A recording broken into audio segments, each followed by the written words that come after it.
हरे कृष्ण कृष्ण कृष्ण हरे हरे, हरे राम राम राम हरे हरे।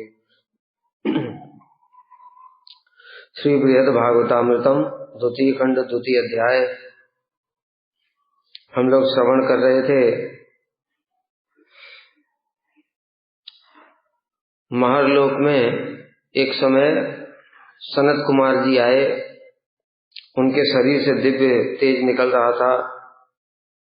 महरलोक के सभी ऋषि मुनि उनकी पूजा करने लगे। यज्ञेश्वर की भांति विशेष बात ये बताए, अपने यज्ञ इत्यादि को छोड़ करके जो भगवान के लिए कर रहे थे उनको भी छोड़ करके और उन्होंने सनत कुमार की पूजा की। यह देख करके गोप कुमार जी को बड़ा आश्चर्य हुआ। उनके मन में जिज्ञासा हुई कि आखिर ये कौन है जो इस प्रकार से सभी महर्षि लोग इनकी पूजा कर रहे हैं, क्योंकि ये महर्षि ये स्वर्ग के देवताओं से भी श्रेष्ठ है, इनके भी पूज्य कौन है। इस प्रकार से जिज्ञासा हुई। तब उन्होंने ऋषियों ने बताया कि ये लोग तपोलोक में रहते हैं, जहां पर केवल नैष्ठिक ब्रह्मचारियों के लिए वह स्थान है, और वहां का सुख महरलोक के सुख से भी कोटि गुना अधिक है। यथा यज्ञेश्वर पूज्य तथायंच विशेषतः गृहस्थानाम इवास्माकं स्वकृति अत्यागतोऽपि च। हमारे जैसे गृहस्थों के लिए यज्ञेश्वर जिस प्रकार पूज्य हैं, वे सनत कुमार भी उसी प्रकार पूजनीय हैं। तो भगवान के समान ही पूजनीय है। भगवान के समान तो गुरु ही पूजनीय होते हैं, फिर ये भगवान के समान क्यों पूजनीय है? बता रहे हैं विशेषतः ये भगवान के अवतार और परम भागवत है, क्योंकि गुरु के अतिरिक्त जो वैष्णव हैं, जो कि गुरु के तुल्य ही है, वो सब गुरु के समान ही पूजनीय है। अगर गुरु के समकक्ष होना चाहिए, यथा योग्य सम्मान इसलिए करना चाहिए वैष्णवों का भी। जो गुरु जी महाभागवत हैं और गुरु जी के समान ही अन्य वैष्णव भी महाभागवत है। जैसे हमारे गुरु जी महाभागवत है, श्रील वामन गोसाई महाराज, श्रील त्रिविक्रम गोसाई महाराज जी, वो भी हमारे लिए गुरु जी के समान ही पूजनीय। इस प्रकार से तो उसी प्रकार से यहाँ पर भी ये जो सनत कुमार हैं, ये कोई साधारण नहीं है, ये भगवान के अवतार हैं और परम भागवत भी है। भगवान के अवतार तो हैं, किंतु किस प्रकार के अवतार हैं? शक्त्यावेशा अवतार। 6 प्रकार के अवतार होते हैं। पहले पुरुषावतार, गुणावतार, युगावतार, लीलावतार, मनवंतरावतार, युगावतार और फिर शक्त्यावेशावतार। ठीक है। शक्त्यावेशावतार उनको कहते हैं जहां पर भगवान किसी योग्य जीव के अंदर अपनी शक्ति का आवेश कर देते हैं, क्योंकि भगवान की शक्ति संचालित हो गई है, इसलिए वो कार्य भी भगवान के जैसे ही करते हैं। जैसे परशुराम जी हैं, उन्होंने इतने बड़े बड़े क्षत्रियों को, असुरों को, सबको वध कर दिया। क्यों? उनके अंदर शक्ति है भगवान। इसी प्रकार से पृथु ने पूरी पृथ्वी का पालन किया। ये चतुर्सेन, ये भी परम वैष्णव हैं, इनके अंदर ज्ञान शक्ति है। इसलिए हमने यज्ञादि, क्योंकि तो 2 प्रकार के अवतार हो गए, एक विषय अवतार और एक आश्रय अवतार। विषय अवतार अर्थात भगवान, आश्रय अवतार अर्थात गुरु और वैष्णव, वो आश्रय जाति भगवान। आश्रय जाति कहने से मतलब जो भगवान की सेवा की शिक्षा देते हैं, किंतु भगवान से अभिन्न है, स्वयं भगवान की सेवा करते हैं और दूसरों को भी भगवान की सेवा में लगाते हैं, लेकिन भगवान के प्रकाश है वो। अभिन्न मतलब प्रकाश है। जैसे बताया कि जितने भी भगवान के सखा हैं, भगवान के सखियां हैं, राधा जी के प्रकाश है। उसके बाद मंजरियां इत्यादि हैं, वो राधा जी स्वयं कृष्ण की सेवा करती हैं, और उनकी जो सेविकाएं हैं, दासियां, मंजरियां, वो सब राधा जी की सेवा करते हैं, राधा कृष्ण की युगल की सेवा करते हैं। और उसके बाद में इस जगत में गोस्वामियों के रूप में आकर के वो सेवा की शिक्षा भी देते हैं। तो ये आश्रय भगवान, इन्हीं को कहते हैं आश्रय भगवान। तो इसलिए ये आश्रय भगवान, इसलिए कभी कभी शिव जी के लिए भी भगवान शब्द प्रयोग होता है। नारद जी के लिए भगवान नारद उवाच, सुखदेव के लिए भी भगवान प्रयोग हो सकता है, क्योंकि वो आश्रय जाति भगवान है। श्री भगवान के अवतार हैं और परम भागवत हैं, इसलिए हमने यज्ञ आदि अनुष्ठानों को छोड़ करके उनकी पूजा की है। न करने से अपराध हो जाएगा। यहाँ पर विचार भी है। फिर गुरु जी सब समय साथ में ही रहते हैं, मठ में ही। तो गुरु जी को एक बार सवेरे प्रणाम कर लिया, उसके बाद में फिर अर्चन कर रहे हैं, अर्चन करने के समय में गुरु जी आगे, तो फिर उनको प्रणाम करने की और आवश्यकता नहीं है। सारे दिन क्या प्रणाम ही करते रहोगे? इसे कब के लिए है? जैसे गुरु जी कहीं से बाहर से आए, बहुत दिनों के बाद में अर्चन कर रहे हैं, तो अर्चन छोड़ करके उनको प्रणाम करना चाहिए। हम लोग तो प्रतिदिन जाकर के गुरु जी के कमरे में प्रणाम करते ही हैं। फिर वो अर्चन कर रहा है तो अर्चन अपना सेवा करता रहेगा ना, और थोड़ी उठ करके बार बार गुरु जी को प्रणाम करने आएगा। लोग समझ ही नहीं पाते क्या कहना चाहते हैं, कुछ के कुछ करते हैं। कितनी बातें बताई जाए। भगवान की पूजा त्याग कर इस दिगंबर बालक की अर्चना क्यों की? कह रहे भगवान यज्ञेश्वर जिस प्रकार सबके पूज्य हैं, उसी प्रकार सनत कुमार भी सबके पूज्य हैं। विशेषता ये सनत कुमार स्वतः भगवान के शक्त्यावेशावतार और भगवत भक्त परम भागवत भी है। नारद जी के भी पूजे हैं, चतुर्सेन, और हमसे समस्त विषयों में श्रेष्ठ होने के कारण हमने अपना अवश्य कर्तव्य कर्म भगवान की पूजा का परित्याग कर उनकी अर्चना की। हमसे श्रेष्ठ भी हैं सब प्रकार से, इसलिए श्रेष्ठ वैष्णव आते हैं तो उनको सम्मान करना चाहिए।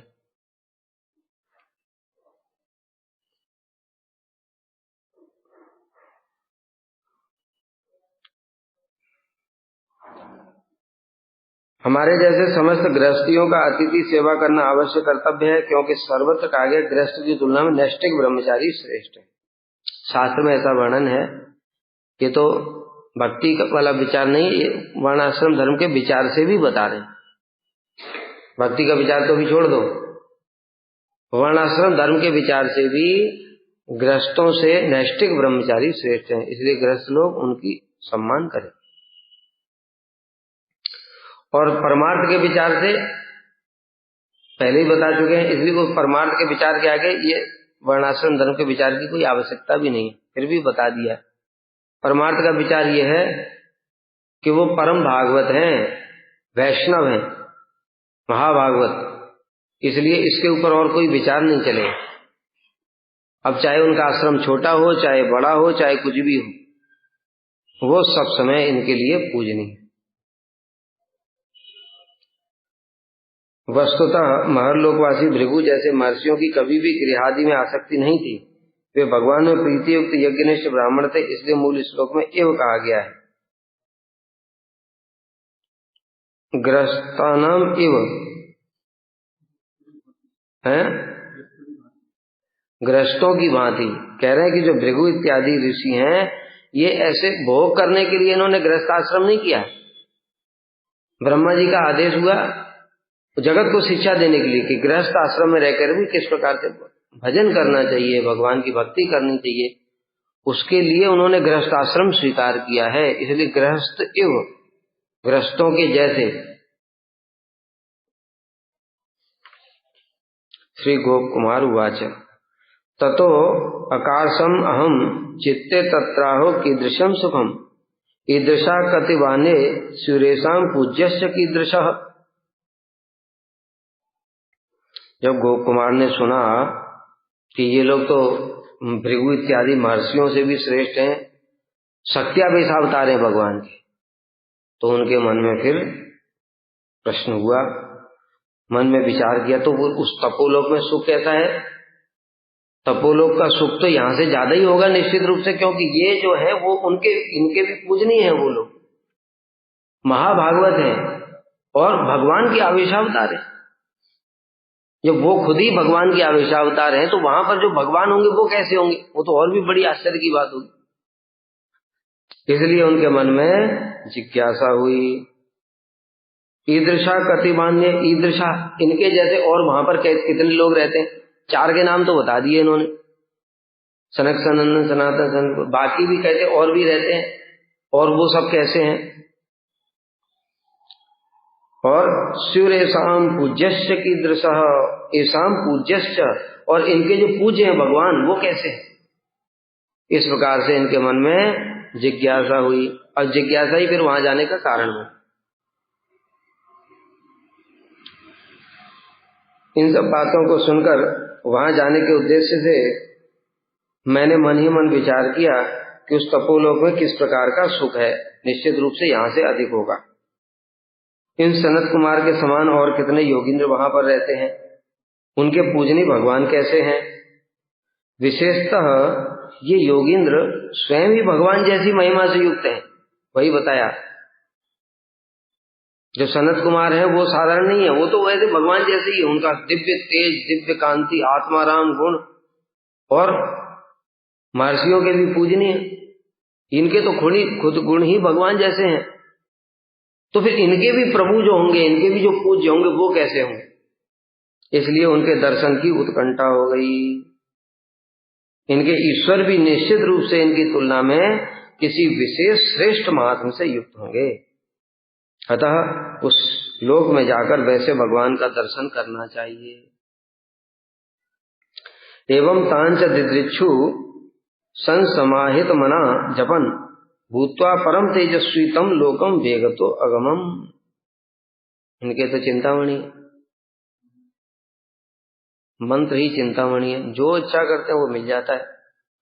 इसलिए उनके दर्शन की इच्छा से मैं एकाग्रचित्त होकर के मंत्र जप करने लगा। कैसे? संकल्प के साथ। गुरु जी ने कहा था कि बेटा संकल्प के साथ जब जप करोगे तब सिद्धि जल्दी होगी। इसलिए संकल्प के साथ, मतलब मैं तपोलोक पहुंच जाऊं, वहां पर भगवान के दर्शन कर सकूं, इस प्रकार से संकल्प किया। जप के प्रभाव से अब इनका भी देखो, जप करते करते इनका भी तो अधिकार बढ़ रहा है ना। इतने समय से लगातार जप किए जा रहे हैं, मतलब देवताओं के 1 साल तक तो स्वर्ग में भी रहे थे, लेकिन जप नहीं छोड़ा था। इनको जप करते करते कितना टाइम हो गया, सोचो। देवताओं का 1 वर्ष कितना, हजारों साल हो गया। और फिर उसके बाद महरलोक में कब तक रहे? महरलोक में ब्रह्मा जी का दिन भी देखा इन्होंने, रात भी देखी। रात के बाद फिर दिन देखा, क्योंकि वो सारा वर्णन किया उन्होंने। इसका मतलब क्या? वो सहस्र योग पर्यंतम आर्य ब्रह्मणो विदु। 1000 चतुर्युग की ब्रह्मा जी का दिन होता है और 1000 चतुर्युग की रात होती है। ये सब देखा उन्होंने। 1000 चतुर्युग 4 अरब 32 करोड़ साल तक मंत्र जप कर रहे हैं ये। स्वर्ग की भी बात छोड़ो। और इस प्रकार से मंत्र जप नहीं छोड़, रात में भी मंत्र जप किया था, क्योंकि बाकी महर्षि लोग तो सो जाते थे, ये रात में मंत्र जप करते रहते थे। तो इसलिए मंत्र जप करते करते इनकी शक्ति तो वैसे ही बहुत हो गई है। शीघ्र ही जप के प्रभाव से सनत कुमार के समान परम तेजस्वी, यहीं पर परम तेजस्वी हो गए। मंत्र जप करते करते अब तेज आ गया इनके अंदर, ऐसा तेज आ गया जैसा सनत कुमार।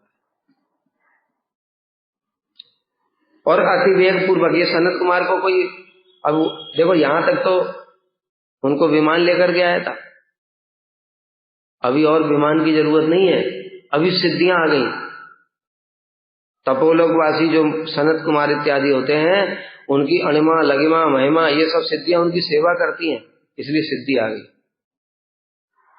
और सिद्धि आने के कारण अब महातेजस्वी हो गए। सनत कुमार की तरह शरीर से तेज निकलने लगा और शीघ्र ही मन में इच्छा थी, मन की गति से शीघ्र ही तपोलोक में पहुंच गए सीधे। अब विमान की जरूरत नहीं है।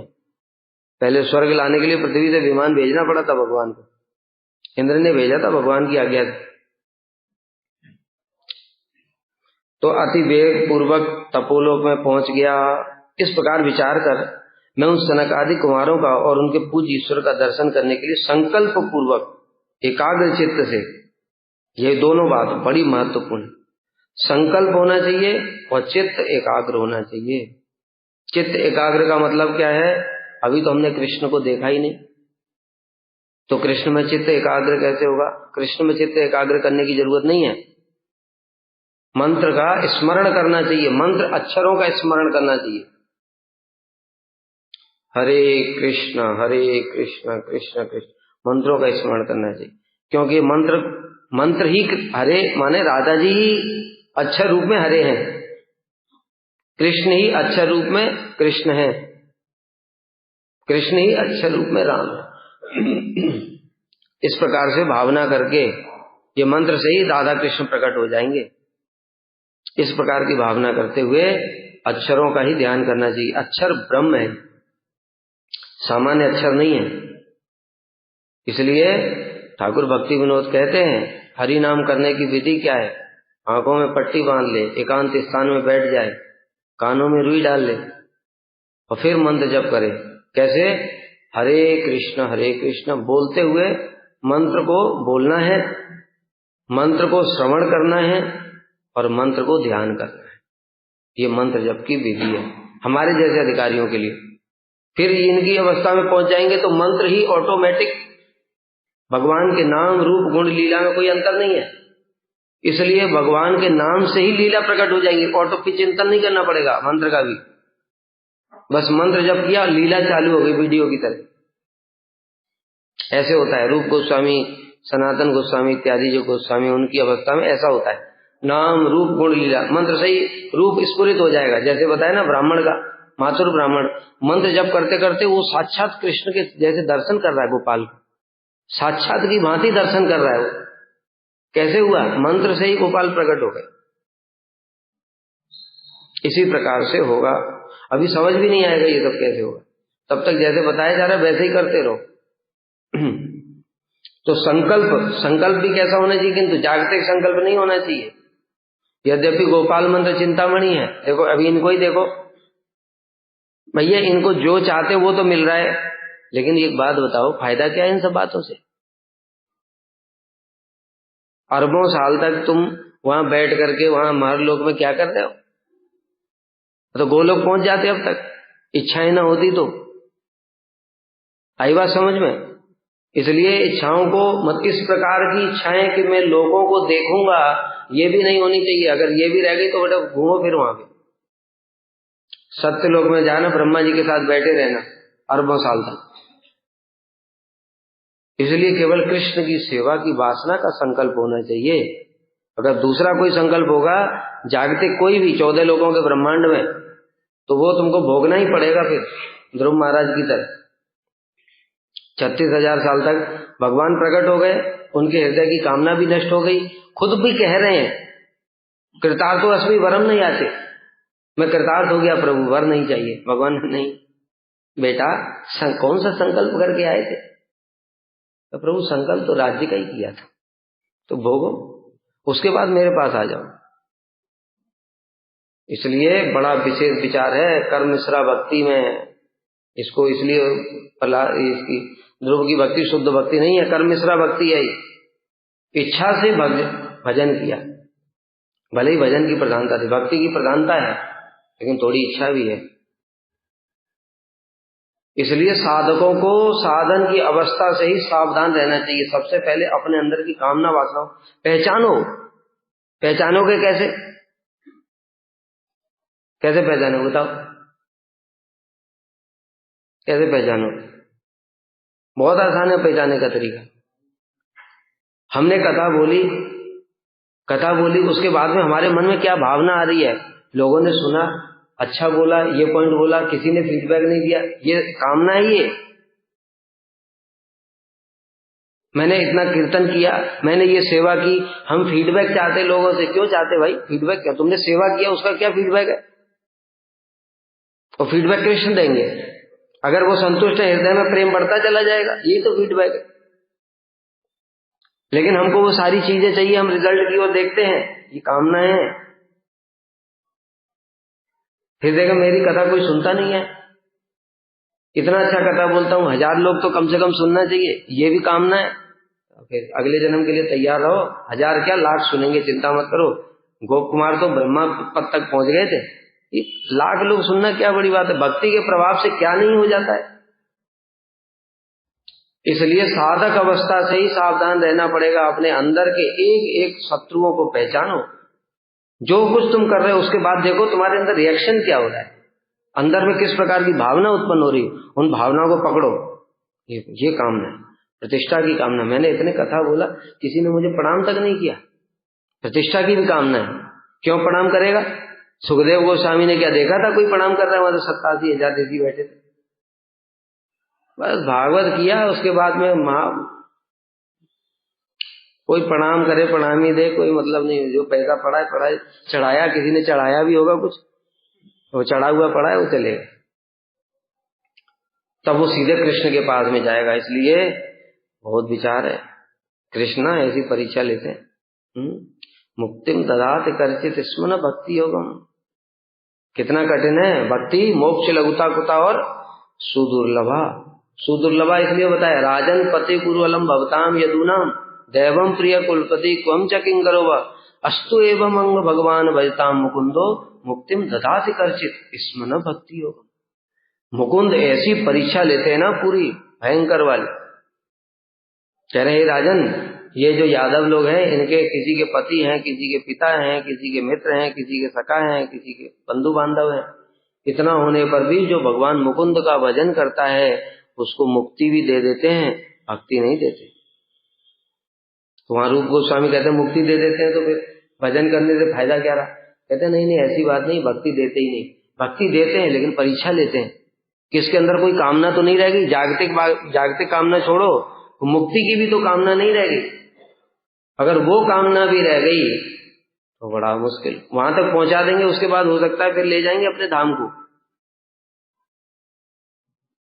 प्रधानीभूता भक्ति में यही होता है, उनको वो भोग भी करा देते हैं और चित्त शुद्ध होने पर फिर भगवान के धाम भी चला जाता है वो। जैसे ध्रुव महाराज का हुआ, गजेंद्र का हुआ, ठीक है।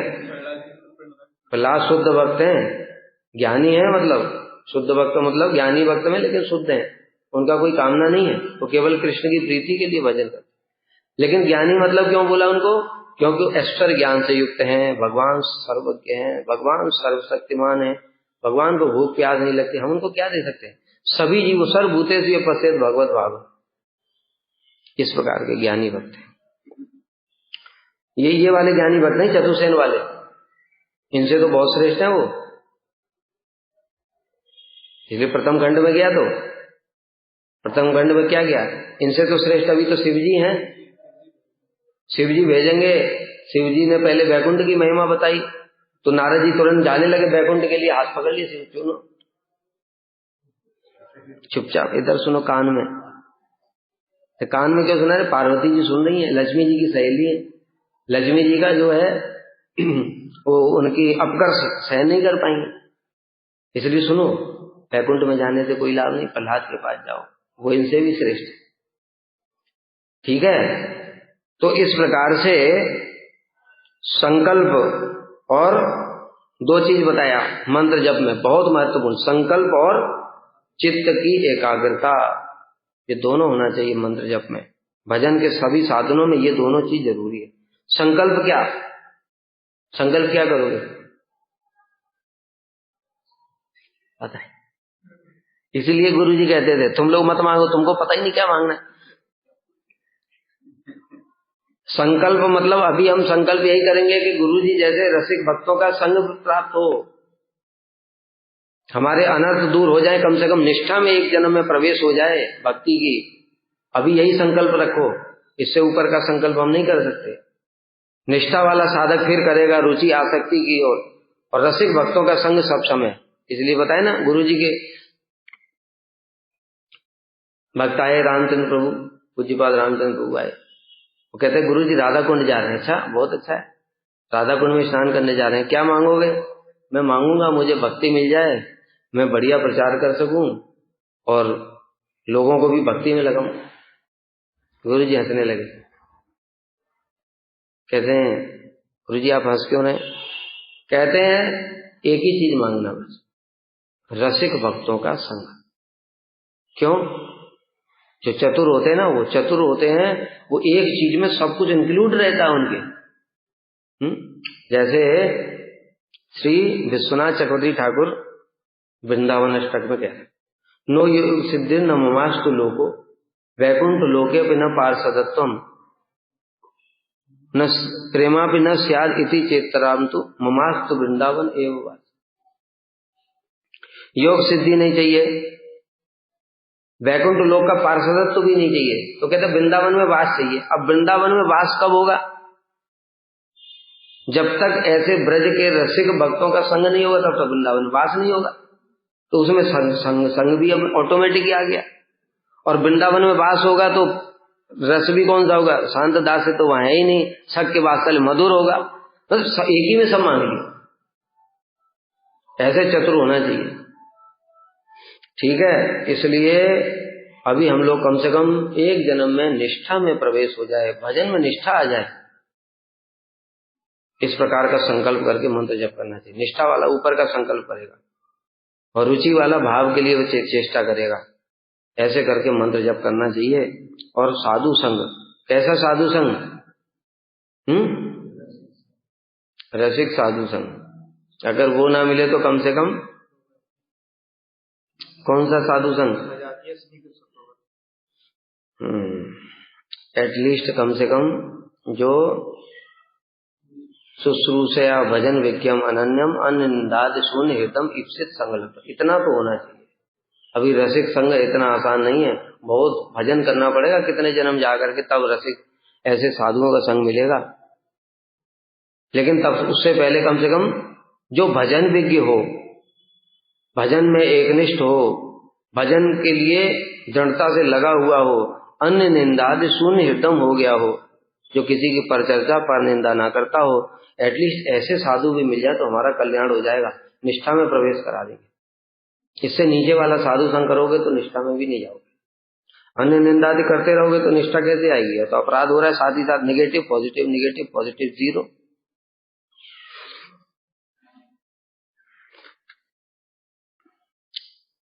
तो इस प्रकार से भगवद अर्पित मन से अपने इष्ट मंत्र का जप करने लगा। मन अभी, क्योंकि ये तो बहुत ज्यादा भजन कर चुके हैं, लाखों करोड़ों अरबों साल हो गए इनको, तो इसलिए इनका मन अभी और किसी वस्तु में जाता नहीं है, एकदम मन कृष्ण में आविष्ट हो जाता है, इसलिए इनकी सिद्धि भी वैसे ही जल्दी हो रही है।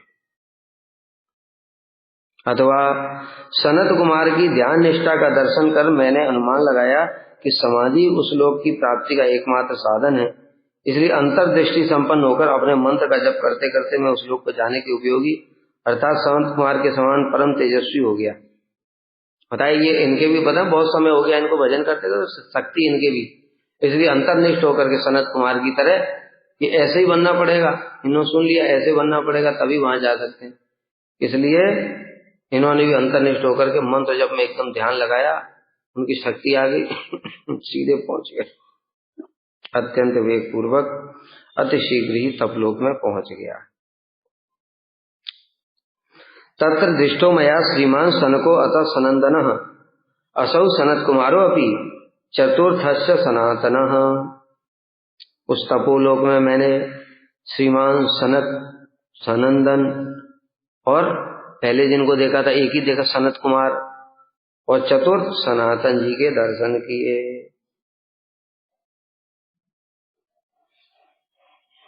कैसे? क्योंकि जितनी देर में गोप कुमार वहां पर पहुंचे, सनत कुमार तो पहले ही पहुंच गए थे, उनको तो सेकंड लगती है बस।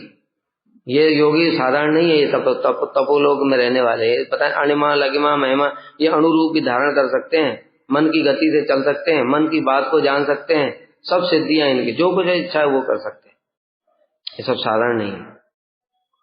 इसलिए संत कुमार तो पहले ही पहुंच गए थे, तो चारों के दर्शन हो गए।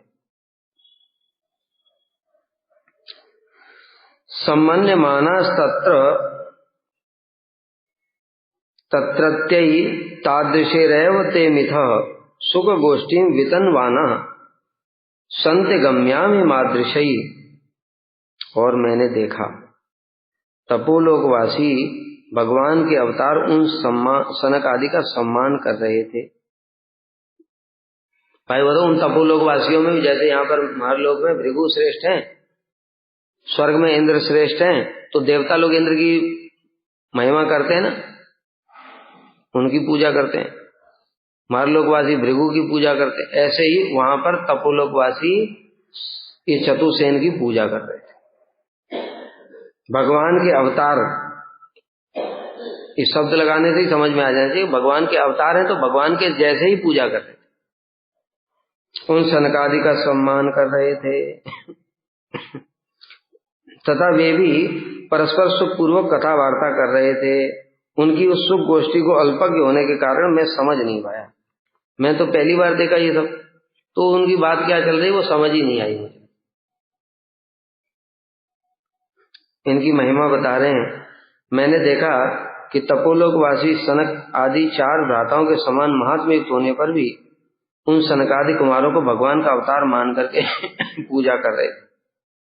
तपोलोकवासी, उनकी महिमा, उनकी शक्ति तो उनकी जैसी है, चतुर्सेन जैसी, लेकिन ये तपोलोकवासी जैसे हवि, कवि, पिप्पलायन इत्यादि, ये भगवान के अवतार नहीं है, ये जीव हैं।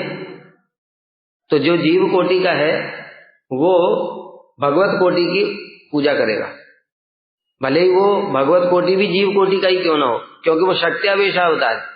जैसे बताया कि इस जगत में भी जितने भी ऋषि मुनि है वो परशुराम जब भी आ जाते थे, यद्यपि वो तो उनका कार्य छत्री जैसा था, लेकिन सारे के सारे ऋषि मुनि उठ करके परशुराम जी का अभिवादन करते, उनको प्रणाम करते थे। यहाँ तक कि देखा जाता है कि जब परशुराम जी सीता जी के स्वयंवर में आ गए थे, उस समय विश्वामित्र ब्रह्म ऋषि थे। ब्रह्म ऋषि होने पर भी उन्होंने उनका अभिवादन किया। परशुराम जी ने भी अभिवादन किया क्योंकि ब्रह्म ऋषि हैं, दोनों ने एक दूसरे का अभिवादन किया।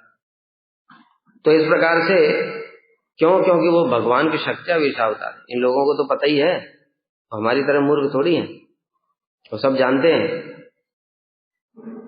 इसलिए इन लोगों को पता है कि ये भगवान के अवतार हैं, अतः इनकी पूजा कर रहे थे। और वे चारों कुमार भी परस्पर आनंद सहित इष्ट गोष्ठी कर रहे थे। इष्ट गोष्ठी किस प्रकार की? 10वें स्कंद के वेद स्तुति नामक अध्याय में प्रसिद्ध है। वो गोप कुमार तो नए हैं, 10वें स्कंद में वेद स्तुतियां दी गई है ना, जो वेद भगवान की स्तुतियां कर रहे हैं, उस प्रकार की कुछ ज्ञान, क्योंकि ज्ञानी है ना, तो ज्ञान वाली कुछ बातें कर रहे हैं। तो वेदों में ओम सहस्र शीर्षा पुरुषा, भगवान ऐसे हैं, भगवान ऐसे, ये वो कुछ कर रहे होंगे। गोप कुमार को भी समझ में नहीं आया तो हमको कहां से समझ आएगा। अतएव वह गोष्ठी मुक्ति भक्ति विषय थी या नहीं, इस संबंध में मुझे कुछ ज्ञान नहीं था। क्या था, पहली बार नया देखा। वह मेरे जैसे अल्पज्ञ या नवीन वैष्णव के लिए धारणा शक्ति से अतीत थी। जैसे हम लोग ही हैं, पहली बार जब गौड़ी मठ में आया कुछ समझ में ही नहीं आता, क्या बातें करते, सारे सिद्धांत उल्टे पुल्टे। बचपन से सुनते आए विष्णु के अवतार कृष्ण राम है, यहाँ तो कृष्ण के अवतार विष्णु, उल्टा हो गया। विष्णु भी 3 है तो एक ही सुना था। ऐसी बड़ी बड़ी विचित्र विचित्र बातें सुन के मैं तो देखता ही रहता था, चुपचाप एकदम साइलेंट हो। कैसी कैसी हर चीज नहीं है। तो उस प्रकार से पहले से कुछ शुरुआत में जो भी आएगा उसको कुछ समझ में भी नहीं आएगा। फिर धीरे धीरे जब जाते जाते थोड़ा संस्कार बनते हैं तो धीरे धीरे गुरु कृपा वैष्णव की कृपा से थोड़ा थोड़ा कुछ कुछ समझ में आता है। तो ऐसे ये अभी वहां नए गए हैं, नवीन वैष्णव हैं, और वो लोग कैसी कैसी बातें कर रहे होंगे, इनको समझ में नहीं आया।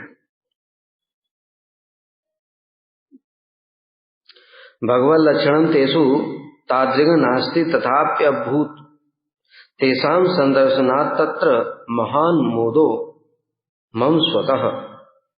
अब एक विशेष बात बता रहे हैं। यद्यपि भगवत लक्षणम तेसु ना तादृगम नास्ति, वो सत्यावेशा अवतार जो होते हैं उनके अंदर शक्ति होती है, लेकिन भगवान जैसे नहीं होते हैं। जैसे भगवान है शंख चक्र गदा पद्म, ऐसे नहीं होते, मनुष्यों जैसे ही दिखते हैं वो, लेकिन उनके अंदर दिव्य शक्ति, दिव्य तेज होता है, विशेष शक्तियां होती हैं। जैसा भी होता है, परशुराम है, पृथु महाराज है, ये चतुर्सेन है। लेकिन भगवान कैसे होते हैं? शंख चक्र गदा पद्म कौस्तुभ मणि हृदय में धारण होती है, गरुड़ पर विराजमान होते हैं। तो भगवान जैसे लक्षण नहीं थे, भगवान के आविर्भाव। यद्यपि वे भगवान के जैसे लक्षणों से युक्त नहीं थे, किंतु फिर भी तथापि उनके दर्शनों से स्वतः ही हृदय में अपार आनंद होता था। केवल दर्शन करने से ही आनंद हो जाता था। क्यों नहीं होगा? क्योंकि महाभागवतों का लक्षण ही है। महाभागवतों का लक्षण शास्त्र में क्या बताया? जिनके दर्शन से ही स्वतः हरि नाम निकलने लगता है, महाभागवत ऐसे होते हैं। जैव धर्म में वर्णन आया ना, मायावादी सन्यासी थे, 15 साल तक परमहंस अवस्था में थे, मायावाद की परमहंस अवस्था में। इतना ऊंचा होने पर भी उनको जो हृदय में अहम ब्रह्मास्मि बोल करके जो सुख नहीं होता था, और वैष्णव कीर्तन करते हुए जा रहे थे, और कीर्तन करते समय उनके शरीर में रोमांच, कंप, अश्रु, आंखों से, नेत्रों से अश्रु प्रवाहित हो रहे थे। और बस उनके दर्शन करने मात्र से ये जो मायावादी सन्यासी है, इनके हृदय में उतना अभूतपूर्व आनंद हुआ जो 15 साल तक की परमहंस अवस्था में भी नहीं हुआ। ये वैष्णवों के दर्शन का लक्षण। तो हम तो अपने गुरुजी का खुद सुना है। गुरुजी एक बार गए थे किसी सभा में, वहां पर जब गुरुजी का ये मेमोरीज चल रहा था ना, मेमोरीज प्रोग्राम वाला, उसमें किसी भक्त ने बताया था, मुझे भक्त का नाम तो याद नहीं है, उन्होंने बोला कि उनको गुरुदेव का दर्शन करने से शरीर में रोमांच हो गया। किंतु सबके भी नहीं होगा, ये भी याद रखो। दुर्योधन के शरीर में रोमांच होता है कृष्ण को देखकर। उन्हीं कृष्ण को देख करके भक्त लोग नजरें ही नहीं हटा पाते।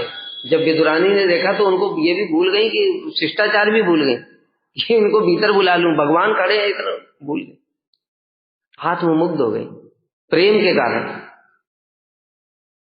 और दूसरी ओर दुर्योधन, पकड़ लो इस ग्वाले को, ऐसी ये क्या दिखा रहा है, ये सब विराट रूप दिखाया ना, कहता ये क्या दिखा रहा है, हमारे पास भी ऐसे असुर है बहुत सारे। तो वो भगवान की जो शक्ति उन्होंने दिखाई उसको कह रहा है असुरों से तुलना कर रहा है। ये आसुरी वृत्ति के लोग हैं ना, कलयुग का अवतार है वो दुर्योधन। तो इसलिए थोड़ी भक्ति भी होनी चाहिए भाई, तभी आनंद होगा, नहीं तो नहीं होगा। वैष्णवों को देखकर भी आनंद नहीं होता है लोगों को, कहाँ होता है? तो उनके दर्शनों से स्वतः ही हृदय में अपार आनंद होता था।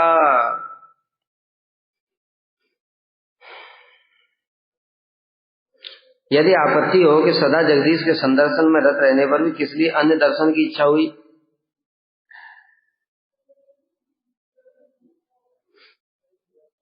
तो बता रहे हैं कि जगदीश की भगवत्ता के संबंध में मेरी कोई शंका नहीं थी, तथापि सनकादि के दर्शन भी अभूतपूर्व थे। यद्यपि वे सनकादिक नैष्ठिक ब्रह्मचारी के वेश में थे और भगवत्ता के असाधारण चिन्ह उनमें नहीं थे, बताया शंख चक्र गदा पद्म इत्यादि चतुर्भुज रूप ये सब उनमें नहीं था, तथापि उन सनकादि चारों भाइयों का दर्शन करने से हृदय में स्वतः ही महान आनंद उदित हो जाता था। भक्ति के प्रभाव से, उनके अंदर भक्ति है। पहले ज्ञानी थे, इसलिए प्रधानीभूता भक्ति में कर्म मिश्रा ज्ञान मिश्रा। कर्म मिश्रा में 3 उदाहरण आए। ध्रुव महाराज का चतुर्विधा भजन्ते माम जना सुकृतिनो अर्जुन, आर्थ जिज्ञासु अर्थार्थी ज्ञानी, आर्थ जिज्ञासु अर्थार्थी, ये तीनों आए कर्म मिश्रा में। आर्थ में आया गजेंद्र, जिज्ञासु में आए शौनक आदि ऋषि, इन्होंने जिज्ञासा की तत्व ज्ञान के लिए, और कौन अर्थार्थी ध्रुव, इनसे श्रेष्ठ है ज्ञानी। ज्ञानी में चतुर्सेन आए, ज्ञानी में चतुर्सेन आए। ये पहले शुष्क ज्ञानी थे केवल, लेकिन जब ब्रह्मा जी ने इनको ऊपर कृपा की, भगवान से प्रार्थना की, प्रभु देखो मेरे पुत्र हैं सबसे बड़े और ये कहाँ इसकी तरफ जा रहे हैं, तब भगवान ने कृपा करके इनको अपनी ओर आकर्षित किया। तस्यारविंद नयनस्य पदारविंद किंजल मिश्र तुलसी मकरंद वायु। ध्यान में बैठे हुए थे ये, ब्रह्मा जी की प्रार्थना सुन करके भगवान ने अपने चरणों में चढ़ी हुई तुलसी की मकरंद की गंध को वायु के द्वारा इनके नाक में प्रवेश करा दिया, तपोलोक तक पहुंच गई। अंतर्गत स्विवरण चकार देशाम संक्षोभम, जैसे अंतर हृदय में गई, चित्त क्षुब्ध हो गया। इतना दिव्य सुमन, आत्मा राम थे, आत्मा में ही रमण करने वाले, किसी वस्तु की कोई आकांक्षा नहीं है। लेकिन जैसे उत्तम रस की अनुभूति हुई, देखो यहां पर भी उत्तम रस, गीता में जो भगवान कह रहे उत्तम रस की अनुभूति होने पर निम्न रस ऑटोमेटिक छूट जाता है, चित्त क्षुब्ध हो गया, समाधि टूट गई। इनकी समाधि तोड़ना कोई बच्चों का खेल नहीं है, आत्मा राम मुनि है, कभी इनकी समाधियां टूटती नहीं है। लेकिन जैसे ही भगवान की चरणों की चढ़ी हुई तुलसी की गंध अंदर में पहुंची, इनकी समाधि टूट गई और सुगंध से आकर्षित होकर के ब्रह्मा जी के पास कहते, पिताजी ये कहां से आ रही? कहते मेरे प्रभु के चरणों में चढ़ी हुई तुलसी। कहते वो कहां है? तो वो वैकुंठ में जाओ, दर्शन करके आओ। तब भगवान के चरणों के दर्शन करने के लिए तब इनका ये आत्मा राम वाला ये छोड़ करके भक्त बने। तो इसलिए ज्ञानी, ये ज्ञानी है। आर्थो जिज्ञासु अर्थात ही ज्ञानी। ये ज्ञानी लोग तीनों से श्रेष्ठ है, कर्म मिश्रा वालों से। तो पहले ही ऐसे थे शुष्क, लेकिन फिर बाद में भक्त भी हो गए, इसलिए महाभागवत है ना, इसलिए तो 12 महाजनों में नाम आया। तो जब भक्त भी हैं, पहले से ज्ञानी, संसार से विरक्त, पहले से ही भक्त भी हो, जैसे वैष्णव दास बाबा जी जब बन गए मायावादी, परम वैष्णव हो गए, वैष्णव शिरोमणि हो गए थे। वो वैष्णवों की सभा में जहां भी शास्त्रार्थ होता था उनको ही आगे करते, तो काम आता है बहुत ज्ञान। तो इसी प्रकार से ये लोग बहुत श्रेष्ठ हैं, इसलिए इनके दर्शन से ही आनंद उत्पन्न हो जाता था। भगवान न होने पर भी, भगवान न होने पर भी मतलब भगवान के केवल आवेश अवतार है, भगवान नहीं है। तथापि उन सनकादि चारों भाइयों का दर्शन करने से मेरे हृदय में स्वतः ही महान आनंद उदित होता। यहाँ स्वतः कहने का मतलब है भगवान के अवतार होने के कारण स्वभावतः ही वे परमानंद स्वरूप थे, तथा तपोलोक का भी ऐसा स्वभाव था। दो कारण होते हैं उनको दर्शन करके, एक तो भगवान के अवतार है, भगवान के दर्शन करने से हृदय में स्वतः आनंद होगा ही होगा, क्योंकि भगवान आनंदमय है, सारे आनंद के मूल स्रोत है भगवान। इसलिए भगवान के जो भी अवतार का दर्शन करो हृदय में आनंद होगा। किसको होगा? जो भक्त है, असुरों को नहीं होगा। दूसरा, तपोलोक का भी ऐसा ही स्वभाव था, वहां सब आत्मा राम मुनि रहते, वहां जाते ही आनंद हो जाएगा। लेकिन ये आनंद भक्ति वाला आनंद नहीं होगा, इसको भी समझो। तुल्याम लवे ना पे न स्वर्गम न पुनर्भवम। फिर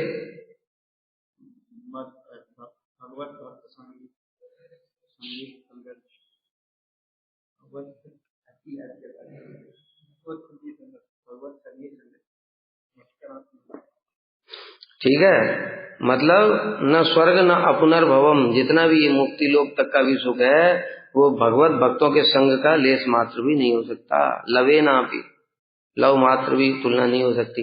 इसलिए अभी तो इनको आनंद पता नहीं है ना वो वाला, अभी तो केवल ये नीचे वाले आनंद की तुलना करते जा रहे हैं।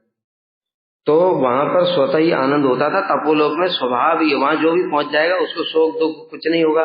आत्मा राम मुनि जैसे आनंद में रहते वैसे उस स्थान के प्रभाव से ऑटोमेटिक हृदय में आनंद हो जाए। दो कारण है, एक तो वो भगवान के आवेशावतार हैं, दूसरा महाभागवत हैं, और तीसरा उस स्थान का प्रभाव भी ऐसा है, जैसा बताया था महर्लोक का प्रभाव, भृगु इत्यादि ऋषियों के साथ में रहने से उस स्थान पर ऑटोमेटिक जाने से स्वर्ग से अधिक आनंद मिलेगा। जाने से ही बताया था ना कल, कितनी व्याख्या करी थी, स्थान का प्रभाव होता है।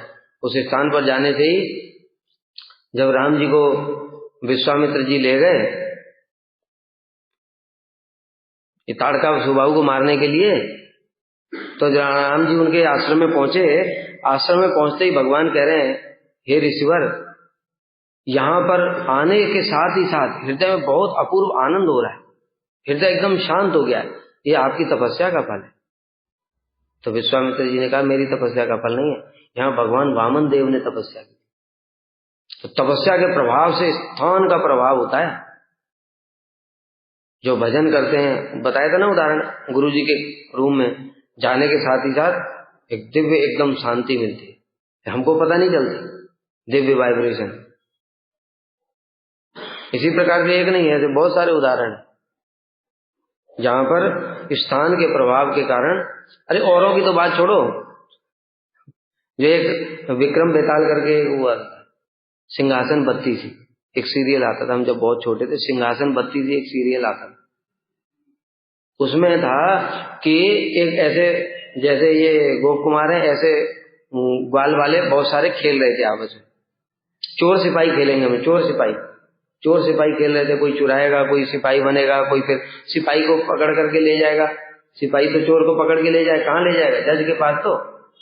तो एक बच्चा जाकर के एक ऊंचे टीले पर, जज तो थोड़ा ऊपर कुर्सी होनी चाहिए ना, तो एक ऊंचा टीला था, उसके ऊपर में एक बैठ गया लड़का जाकर,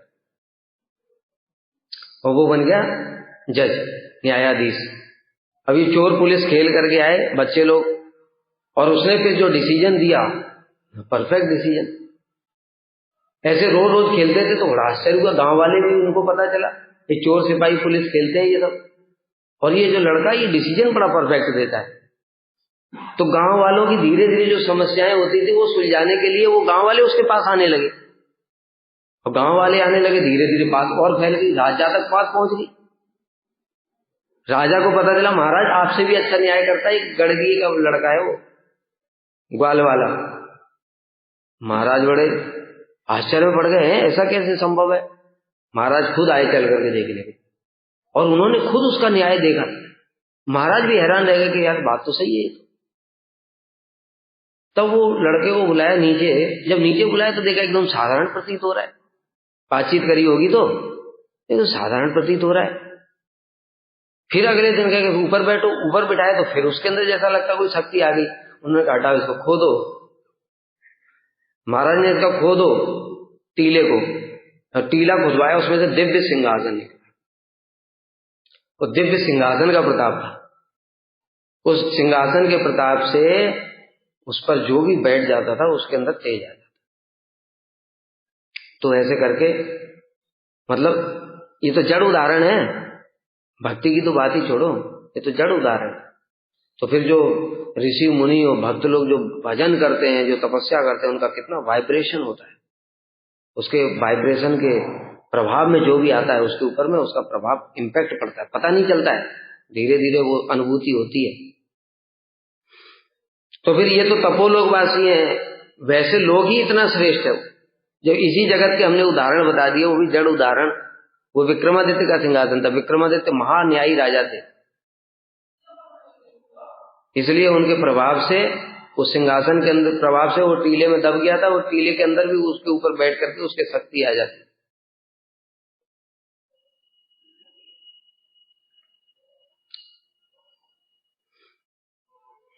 तो इस प्रकार से उस स्थान का भी प्रभाव था, इस कारण से हृदय में आनंद हुआ। अन्यथा पहले महल लोक में जब मैंने इस सनत कुमार का दर्शन किया था तब वहां आनंद उदित नहीं हुआ। मतलब इस स्थान का भी प्रभाव है, मतलब सब कुछ मिक्स करके है। केवल इस तपोलोक में उनके दर्शनों से विलक्षण आनंद पाया जाता है, इसके द्वारा तपोलोक का स्वाभाविक महात्म्य प्रदर्शित हुआ है। जैसे स्वर्ग की अपेक्षा महर्लोक का, महर् की अपेक्षा तपलोक का वैशिष्ट है। इस प्रकार सर्वत्री स्थान विशेष, काल विशेष और अधिकारी विशेष का महात्म्य देखा जाता है। बहुत इंपॉर्टेंट बात है ये, स्थान विशेष। गुरु जी का जो भजन कुटी है उसमें कभी बैठ करके देखो, एक अलग वाइब्रेशन, जाते ही शांत हो जाता। क्यों? गुरु जी ने वहां भजन किया, महाभागवत ने भजन किया। और दूसरी ओर जो सब समय प्रजल्प करता रहता है, इधर उधर की बातें करता, उसके पास जाकर के बैठो जरा, वो बैठने से ही मन में तो माला बंद करके उसे बात करने की इच्छा हो जाएगी। इच्छा क्या हो जाएगी? करने भी लगोगे। स्थान विशेष, काल विशेष, काल माने समय, समय का भी प्रभाव देखोगे। जो लोग 4 बजे जग जाते हैं वो देखेंगे, अनुभव करेंगे, 4 बजे तो मन शांत होता है। स्नान इत्यादि करके ठाकुर जी का दर्शन किया, उसके बाद आने करते मन एकदम चकाचक, मन स्थिर है, आने कर लिया, हरि नाम कर लिया, उसके बाद जैसे ही बजे 9 प्रसाद पाया, माला पकड़ तब भी मन इधर जा रहा है, उधर जा रहा है, इधर जा रहा है, उधर जा रहा है, क्या क्या 100 प्रकार की बातें मन में चलने लगती। अब वही व्यक्ति है, और रोकने की कोशिश कर रहा है। सवेरे इतना अच्छा हरि नाम हो रहा था, फिर से हो जाए, आनंद आ जाए, करते रहो तुम। अरे तुम्हारे हाथ में नहीं है। काल विशेष और अधिकारी विशेष। अधिकारी मतलब जो जैसा अधिकारी है, यहां पर भी होता है। जैसे बताया गुरुवर्ग हैं सब, उनके पास बैठने के साथ ही साथ मन शांत चित्त स्थिर हो जाता है। और दूसरे जो रजोगुण वाले हैं, उनके पास जाने से ही मन चंचल हो जाता है। तो इसलिए अधिकारी विशेष।